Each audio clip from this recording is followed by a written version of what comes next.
if you don't really have that desire, then you're pretty much not really doing enough, I think. Every people has their own opinion because they see it from a different angles. Esports, it's not something small anymore. It's a huge part of the community. There's going to be much more integration between sports and slots, for the simple reason that sports betting is a bit of a more complicated thing. Sometimes people do tend to forget that gambling is really, it's about entertainment. It's about teaching the people how to play and how to see the gambling at all as an entertainment, but not as a part of making money. If you go to Las Vegas, you're not going to make money there. You're going for the sake of your own happiness. There's always room for improvement. You always have to seek the improvements to make yourself and your products better.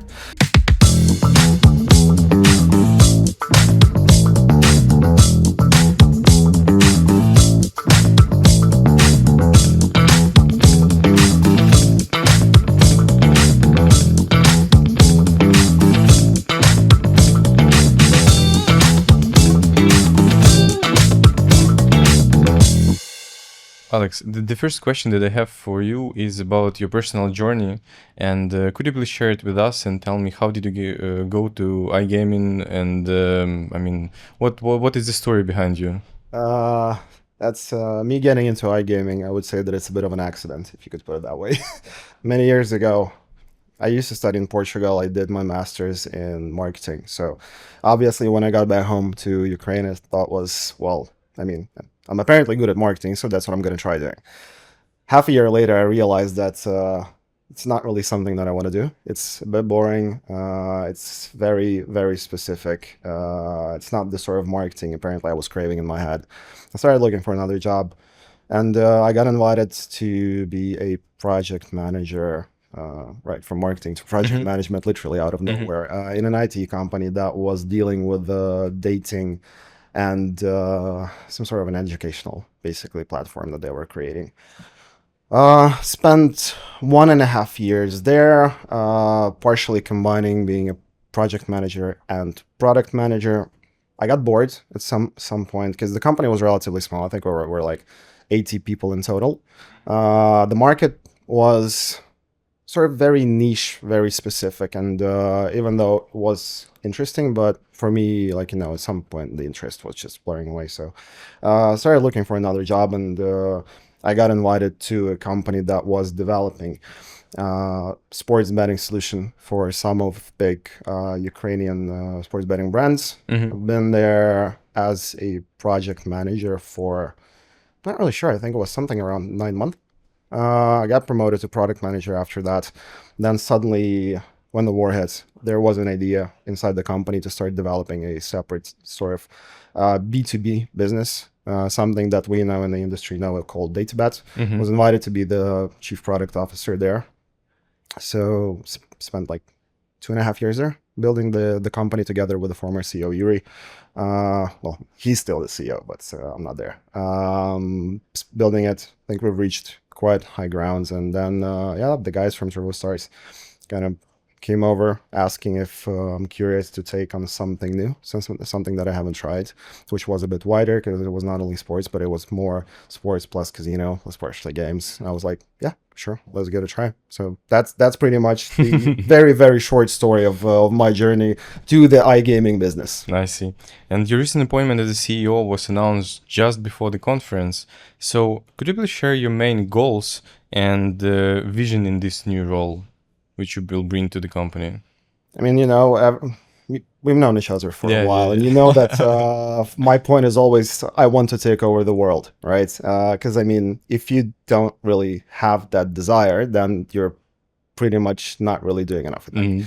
So moving away from taking over the world, I think that the goals and the steps for the company, obviously for the next few years, are expansion, market-wise, getting more partners abroad, getting more providers, getting the business more stable, getting the cash flow sort of like, a bit even more predictable than it is right now, and pretty much getting a company that's standing on its feet very strongly, very firmly, that the company knows what we're doing and understands how to move forward. So that's generally the main goal then.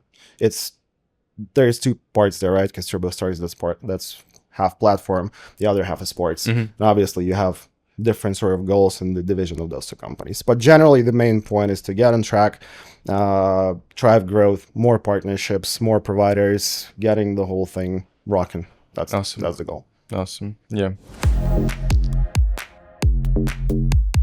Throughout your career, you've led and you've been in a different teams, in a different like amount of people in the team.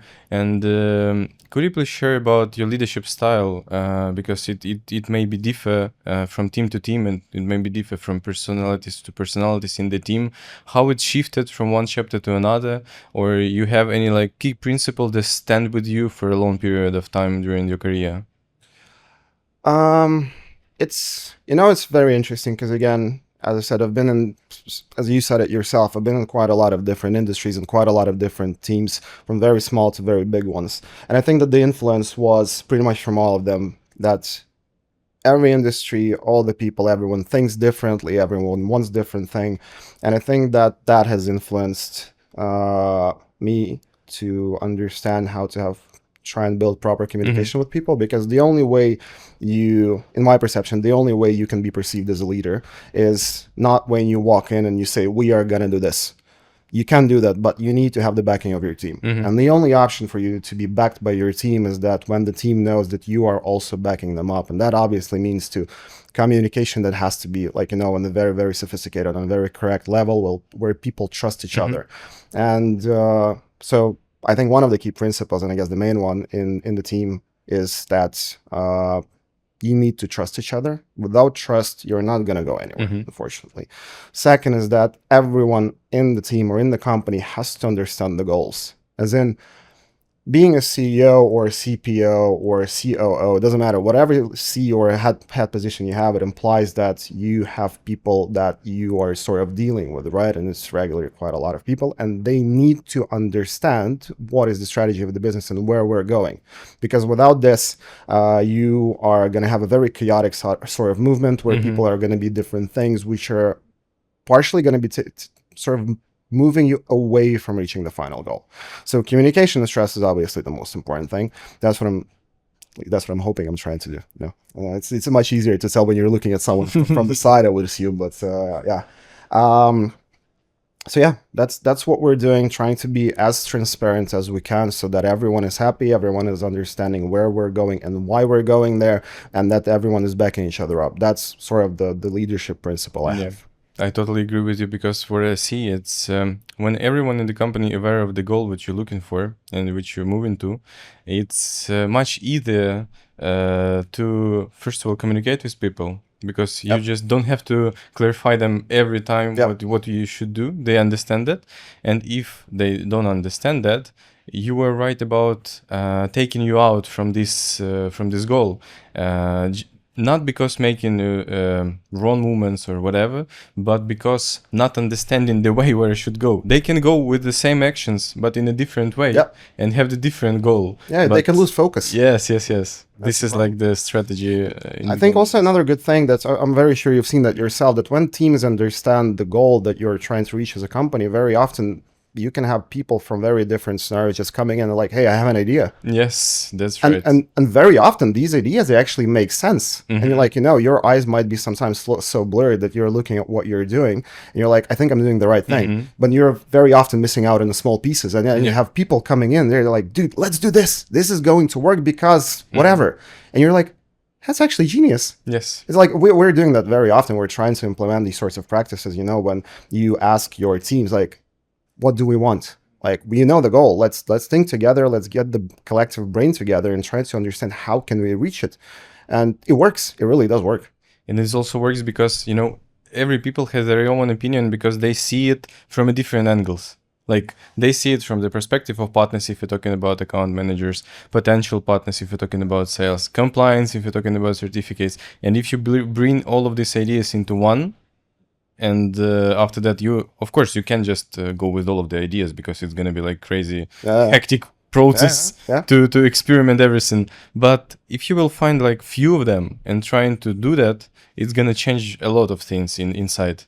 completely agree. And again, that's exactly what we're saying when we're talking about focus. Yeah. When everyone is focused on the final goal of the company, and then everyone understands why we're going there, then the ideas that are going to be brought in, they most likely it's going to be less of them, but they're going to be way more goal specific. And this is pretty much what you want, as not even as a CEO. That's what you want as a company. That's what you want as a team, because that's the only way of getting the whole thing moving. So awesome. I don't know any more men who so passionate about esport, and I would like to ask you and to tell you to the audience about the next question. Sports and esports are getting so close in the recent years. Do you see how these two industries can impact each other and how they can influence each other in a different way? How you can see that? I think the first thing that comes to my mind is it's very important to understand that esports, it's not something small anymore. It's a huge part of the community. It's a huge part of the market. There's a lot of money in there. There's a lot of players. There's a lot of teams. There's the amount of tournaments just starts growing from year to year. And still, the potential of esports is huge. There's so much to reach that is just crazy. You know, we're seeing different games pop up like every 2 years, sometimes even less than that. Like you got the Deadlock, you have the 2XK, I think that's what it's called in your fighting game. And they are different, obviously, but it's something new that technically can be interesting for the audience. You can organize tournaments whatsoever. So first of all, I think that the esports right now, it's sort of in the position where classic sports were, I would say like 70 years ago, 80, like, you know, when everything was getting like massively popular, just like massively. So I think that the esports right now is like very much on the part of development, and losing sight of esports is a very bad idea. It's like, it's very important to keep focus on it. That's first thing. Second thing, I think that esports is getting also quite a lot of influence from classic sports, because we see now that, you know, companies start being more open to sponsorships. For example, Riot, the ones that developed Valorant and League of Legends, when I used to work back in esports, those guys were sort of very reluctant to betting. For them, it was like, we would like to stay away from that. Literally recently, they announced that they finally allow operators, as in gambling operators, to sponsor teams that are participating in tournaments, which are like, you know, officially from Riot. And I think that that's a huge influence in the industry, because when the creator of these games understands the value, that brings a lot to the table. You see that it's not really like, you know, esports, I think after COVID for a few years, for like a year, maybe two, it was looking a bit like a bubble. Now, because during COVID, when you were not allowed to do like have any physical matches, the only thing that was available in terms of, for example, betting, right, was more virtual and esports. Then when the COVID was gone, the interest to esports was still there, but it was lower because you got classic sports back on track. But then there was a bit of a bubble where people were like, esports, I'm not so sure about it. But still, it did cost a lot of money. But now we're seeing that it's not really a bubble anymore. It's a complete part of the market, of the gambling market, that's evolving. And the potential there is just huge. And it's very, very, very interesting because the audience is a bit different. Again, like, you know, people who used to bet on classic sports by age, they're usually older. And if you're looking now at esports, it's slightly a younger generation that used to play, like myself, I used to play CS 1.2, like, you know, many, many years ago. I'm an old guy, sort of. And people right now who are betting on esports, it's people who are like, I would say around their 30s, but slightly under that, right? But it's people who actually start earning quite a lot of money, and they do bring this money into the industry. So it's interesting to see, you know, how it's going to be evolving. And also the next question is mostly about mixing formats such as casino games and sports betting, because esports and sports betting are close to each other, but casino games and sports betting, it's quite with a different audience, but not with a difference, but with a different uniqueness of an audience who are playing such a type of entertainment and so on. How do you think integrating these experiences can create something like new opportunities for operators and both for players? Like, I don't know, let's just... I think that technically this whole process is already on the go. So if you think about sports betting, um, what we're seeing now is that people want faster settlement, right? That's right. People, gamblers, they're interested in slot-like mechanics. They want their bets to be settled as soon as possible. They want to be them as comprehensive as possible, right? Very fair. Especially considering the fact that still I would say that 99% of all the operators in the world, I think that they're mostly casino first. There's a bunch of sports first, obviously, like, 1xBet, Bet365, these sorts of guys. But if you take the whole market of them, I think it's like 99% of them are casino first.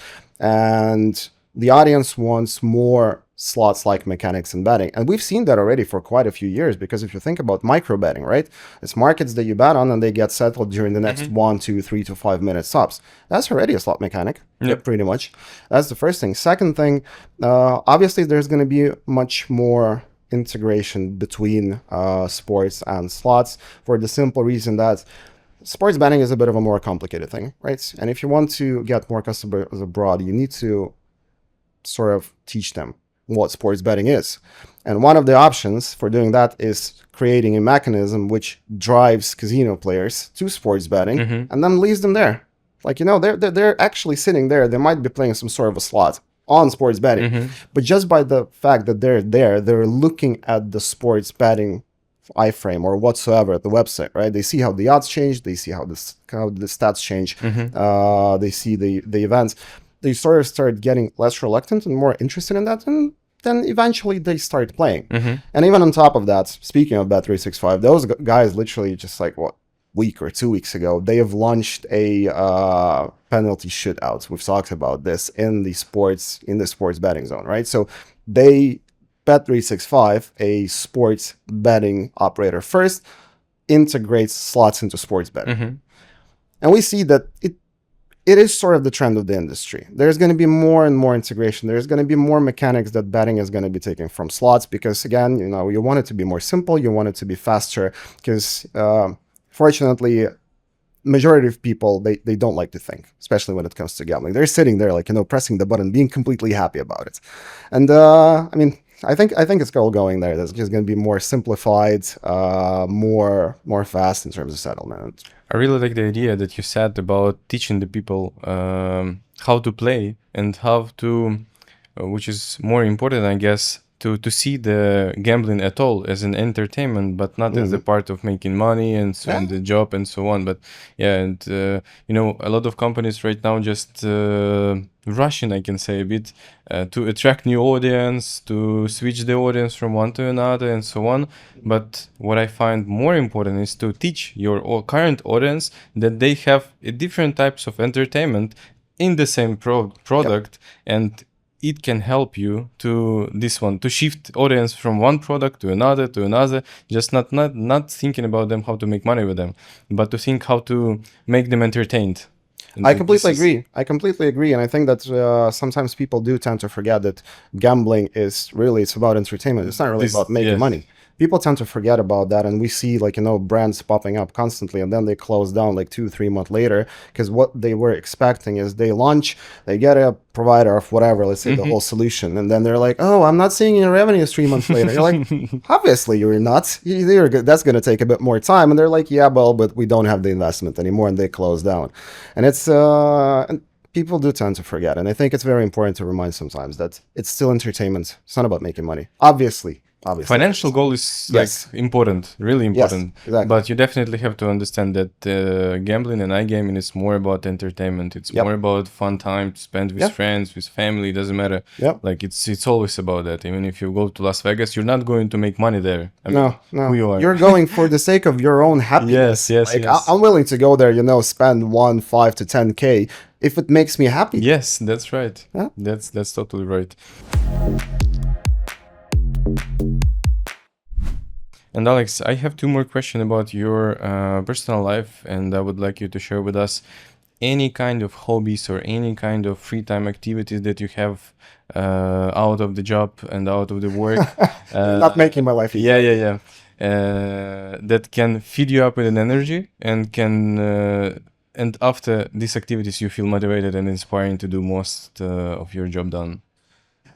You're not making my life easy because honestly, my job is my hobby. Like I'm very happy. Like I love the team. I love what we're doing, and for me, working it sort of motivates. Especially like when you see that people are growing, when you see the company is growing, it just makes you happy because it means that you're doing things right. But aside from the job, obviously I love driving. I think any man, and not only a man, I mean, I think pretty much almost everyone who knows how to drive enjoys the process very much, right? So when you get into the car, you put your music on, and then you can just drive around. It sort of like eases your mind off. I used to ride quite a lot of snowboard. Do that sometimes from year to year when I have the time. I'm actually going snowboarding to Italy in 2 weeks, I think. Just literally for one day, but hell, why not? Just to do that. Yeah, and before that, I actually used to be a professional BMX rider. That was like 10 years ago. I remember that was sort of a very complex and a very painful time of sports, to be honest. But I remember going home every single day being bruised, scratches, and all the thing. But that thing made me insanely happy. But yeah, I got to take care of this thing inside of the skull over here now. So now it's mostly... I honestly enjoy my work a lot. So for me, it is a hobby. And it's obviously you always have stressful situations and that's normal. But in most of the cases, I'm very happy. And that's combined usually with spending time with people who you like, going to a club, not to a club, but to a bar, having some proper dinner, just talking, getting to know new people. So it's more about that. So I think for me lately, I rest when I communicate with people, especially if it's someone new. Not necessarily that you like him, right? That's unfortunately that's not always the case. But that's plus snowboarding and then just driving around. I see. And the last one question is kind of tradition here, that all of the guests I'm asking for one quote or one sentence or words, whatever, that shifted your mindset or changed your life, and which is more important, it's how it changed you or how it helps you in some period of time. I'm not sure I have a quote, but I have a story. And I think a lot of people actually know this story. So it's connected to Steve Jobs. There's the biography that was written about him. And I read it, I think, literally the year that it came out. I remember there was this one part where they brought Steve the new iPod. I think it was either Nano or something else. I don't remember. And he was sitting in his office and he had this huge aquarium with fish flying in it. So he takes that thing and he looks at it and he's like, make it smaller. Like, it's too big still, make it smaller. And the devs are like, it's impossible. Like, we cannot make it smaller. So what he does, he takes it, he literally throws it into the aquarium and he sees bubbles coming out of it, right? And he's like, there's still air in there. So you can make it smaller. I know it's a bit of a harsh thing to do, right? Because people were working very hardly and they brought you a product that they considered to be insanely perfect. But first of all, I think that what's important is that there's always room for improvement. You can never be perfect because the world changes, things change, you change, the company change, your users change. And you always have to seek, I'm not going to say perfection because that's not really going to be the correct way, but you always have to seek the improvements to make yourself and your products better. Second of all, I think it's about critical thinking. Sometimes, as in this case, for example, you destroy a new product because you thought that it was the way to be. You probably did offend someone, right? Because someone built that thing. But you have found room for improvement. So for myself, it's sometimes I'm trying to think of this water tank and the product as as the iPod, and then you drop it and you think, am I gonna have bubbles coming out? In most of the cases, yeah, you're gonna see them coming out. Always. It doesn't matter what you do, they're always going to be there, and there's always room for improvement. There is a professor that shows to their students this is empty glass, and after that they put huge stones into that, and after that said the audience, is it full? They said yes. After that he put it smaller stones into that, to make with no bubbles, and said it, is it full? They said yes. And after that they put sand into that, and all of the people just trying to come into this glass, and it was really full after that. So all of these 3 steps are like you said, you will always find a place for improvements. Thanks you, Alex, for joining me today and sharing all of these brilliant thoughts of yours. Thank you for having me. It's a pleasure always.